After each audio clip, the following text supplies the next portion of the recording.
Good day, I'm Dr. T and welcome to my office. So today I would like to talk about risk management.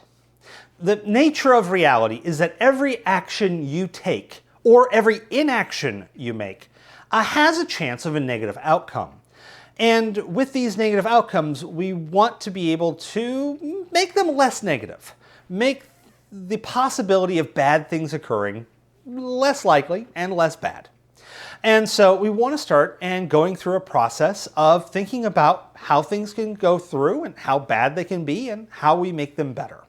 And so this video is intended to be kind of a primer, give you a just general idea of where we're going and let you look up more about your personal situations, your profession, your areas of expertise, and general rules of thumb for what you're doing. So the first step is to understand what risks you have.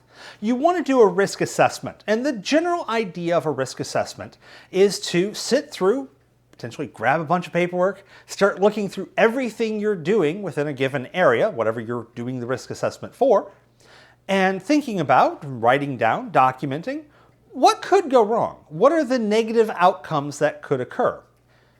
Is it possible to get two things switched? And if you get those two things switched, will something bad happen? You want to put that down on a piece of paper. Next, you want to discuss or put on paper, how likely is this to occur? Is this something where this is going to happen all the time? Or is this something that's like, I mean, it could happen, but boy, it is going to be an unlikely event. This is probably never going to happen, but it might. Or somewhere in between. There's a huge area in between. And then the third thing you want to put down is, well, how bad is it if this bad thing happens? Is this something where it's a minor inconvenience? It takes a few extra minutes out of your day, it costs you a couple of dollars? Or is this something where maybe somebody got killed? Maybe many people could lose their lives if this bad thing occurs. Now, once you have gone through and thought about all the possible bad things that can occur, and maybe get some outside help, get some outside eyes, because we as humans aren't really good at doing risk assessment, at least not intuitively. Because it's quite often to think, that'll never happen. We think that's really a freak event, but really, is it? Could it actually occur? You want to put it down there and really evaluate how unlikely is that actually. We typically overweight certain potential negative outcomes and thinking like, oh, this is really, really dangerous. I have to protect against it, when in reality, no, not really. The chances of it occurring are fairly low. Likewise, there are certain areas where we tend to dismiss and underweight how important or how dangerous these could be. And in reality, they're actually a much greater risk than we're instinctively giving them. So you want to go through your risk assessment. Make an honest assessment of these things. Have outside eyes take a look, like, well, how risky really is this? And like, wait, no, that actually could go a lot worse than you think that could. Now, once you have done this, we now want to kind of start prioritizing them. There's a habit, a tendency to think, oh, it's unsafe, we must prioritize everything. Everything must be top priority. But if everything is top priority, then you have no priorities. So you want to start thinking about, well, which ones do I need to address first? Which ones are complete game changers? Like, I just can't proceed with what I'm doing without addressing these. And which ones are ones that I will do my best to try and address them, but they're not a big deal. For this, we want a risk assessment matrix, or this guy. This one I'm borrowing from the FAA, so you know it's a little bit of a plane-centric motif with some of their definitions. The idea here is we're going to put kind of a two-axis grid. Now you'll see quite a few different versions of these. Some of them have nice little boxes, some of them are more of a continuum, because reality is always a continuum. It's never usually nice discrete boxes. Quantum physics is its own thing. And on one of the axes, what you're going to do is put how bad is this? Is this something that's a minor inconvenience, something that is insignificant? Or is it an absolute catastrophe, something where loss of life is taking place, or serious maiming? Obviously, the worse the outcome, the more you're going to need to address this. On the other axis, you're going to want to put another continuum. How likely is this to occur? Is this something that is probably going to occur? Something that's very, very likely? Or is this something that it might occur, but really, you don't expect to actually see it. With a large group of individuals, maybe one or two, this is something that is super unlikely to occur. Or, more likely, is it somewhere in between the two. Now, once you've set out your grid, you generally kind of have a trend. The closer to the likely catastrophic events you are, the more you need to prioritize making those not happen. And the closer you are into the unlikely and inconvenient, well, that's kind of the who cares corner. That's not something you need to put any high priority towards, so lower that priority. Obviously, low-hanging fruit's always low-hanging fruit, but it's in the who cares category. Maybe mitigation is a better approach. If something bad happens, just plan on fixing it. Now, once you have done this, you kind of need to set out some guidelines. What are your goals? How much risk are you willing to take? If you're an educator, anywhere near that disaster corner with catastrophic and likelihood is completely unacceptable. You need to be living almost entirely towards the who cares corner. If you're in the military and you're talking about armed conflict, you're already in the disaster corner, so it's a somewhat different story. But figure out how much risk is acceptable to meet your goals. And once again, be realistic. Certain goals, hey, they'd be nice, but they're not worth the cost. Okay, so let's talk about this guy. This is a hazard control pyramid. Once you have prioritized your risks that you need to address, now you want to start addressing them. Now, a hazard control pyramid actually is usually upside down. This one is borrowed from the CDC. And the goal here is you're going to start on the top and try and stay as high up on that pyramid as possible. The approaches higher on the pyramid are the ones that are going to work the best. So if you can just do those, hey, let's go for those. First goal would be to simply eliminate the risk. Is there something that, you're doing? Do you really need to do it? Could you just not?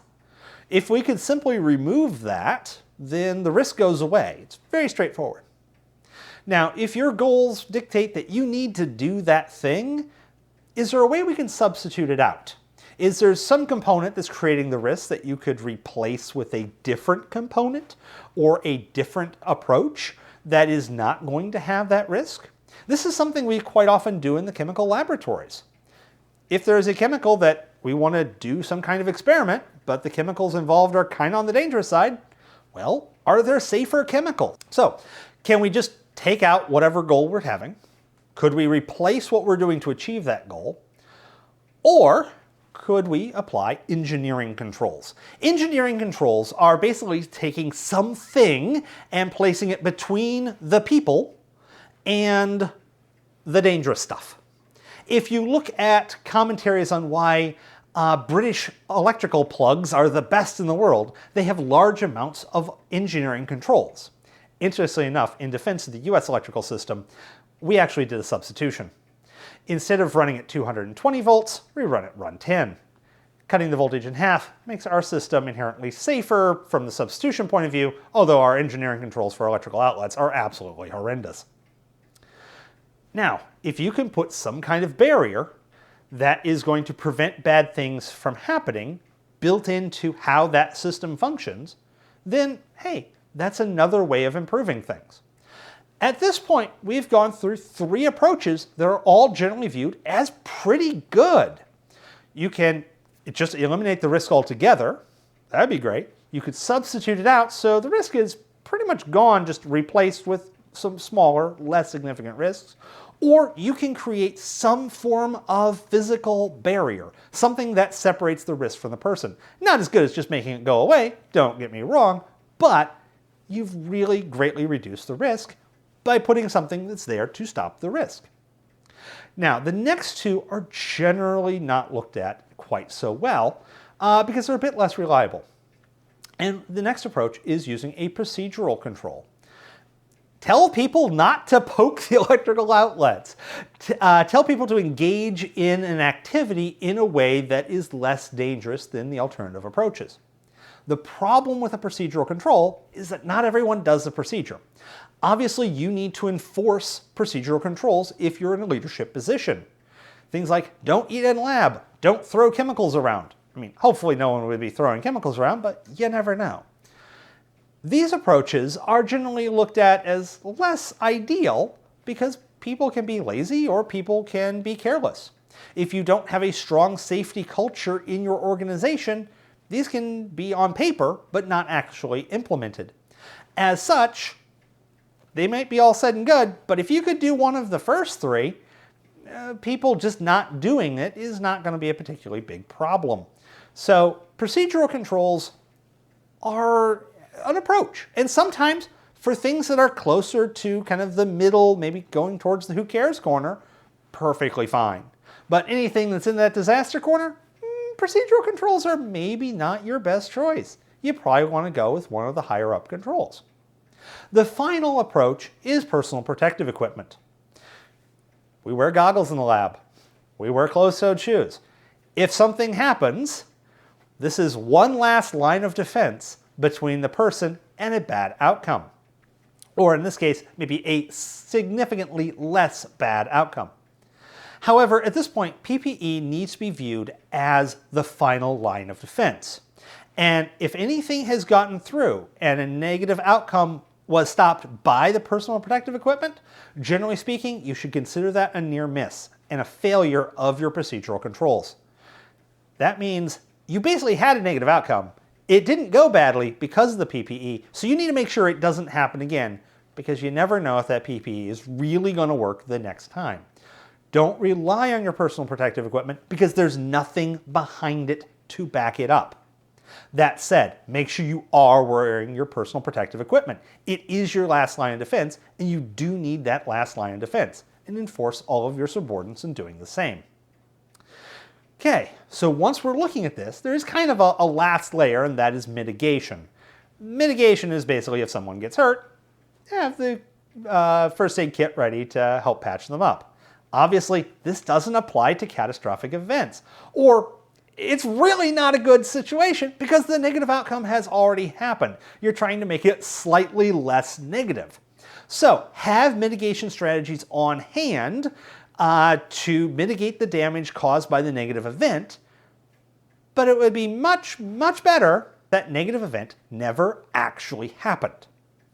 So I encourage you, look through what you're doing, do a risk assessment, and every time you make a change, including applying the hazard control approaches, you need to redo that risk assessment because new risks can be implemented when you change procedures, when you create engineering controls, or when you do substitutions. Or even with the PPE, you could have a case where if you got hot, heavy PPE in a hot environment, you could have now just added a heat stroke risk. I've had friends where this was a problem. So you want to redo that risk assessment every time you make a major change. So you're going to be doing this risk assessment several times, and that's fine. This is something you want to constantly be doing. Then make up your risk assessment matrix and start applying controls. Get everything into the who cares category, if at all possible. That's the great spot to be, because at that point, you're about as safe as you can get. I will end on this last point. Don't use the word safe. Safe implies no risk. You're never going to get to safe. You can greatly mitigate your risks and you'll achieve your goals, hopefully. That's fine. But you don't want to tell people there's no risk, because whenever you say there's no risk, you are always lying. So with that said, have a wonderful day, and I'll see you in later videos.